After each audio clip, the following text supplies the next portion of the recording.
આજે શિકારપુર ગામની અંદર 1 મહિનાથી પાણી નથી આવતું અને ટાંકો અત્યારે ભરેલ પડેલો છે, છતાંય પણ પાણીનો વાલ બંધ પડ્યો છે અને આજ પછી આ વાલને કોઈ અડવામાં છેડછાડી કરવામાં આવશે, એના ઉપર કાયદેસરની કાર્યવાહી કરવામાં આવશે. ગ્રામજનો એ બધા ભેગા થઈ કરશે. આ તકલીફ કેટલા ટાઈમ થી ચાલુ છે? 1 મહિનો થયા. પૂરો 1 મહિનો થયા. પંચાયત સાંભળતી નથી, પંચાયતમાં રજૂઆત કરવામાં આવી. અત્યારે વધારે 3 મહિના થઈ ગયા પણ 1 મહિનાથી વધારે તકલીફ છે પાણીની. બરોબર નકા હજી આજ પછી આ તકલીફ આવશે. અમે પ્રાંત અધિકારી ઓફિસ જાશું. રાષ્ટ્રીય અમારું ગામ શિકારપુર સરપંચને છેલ્લા 5 વર્ષથી રજૂઆત કરી છે. ટાંકો ભરાઈ જાય, નળ કોણ બંધ કરી જાય ખબર. ટાંકો ફૂલ ભર્યો ને પાણી નથી આવતું ગામમાં. 1 મહિનાથી પાણી ગામમાં નથી. કોઈને કાંઈ ચિંતા જ નથી કે અમારે ઘરે આવે ને લાલે.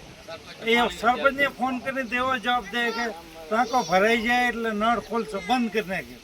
સરપંચને હજી 2 દિવસ પહેલા મેં ફોન કર્યો હતો. હા પ્રસંગ હતો તો બધા ટેન્કર ઊંધા પછી 103 છેલ્લા 1 વર્ષથી તો આ બહુ તકલીફ છે. વચ્ચે 3 મહિના પાણી અત્યારે છેલ્લા 1 મહિના આ બાપા આખી રાત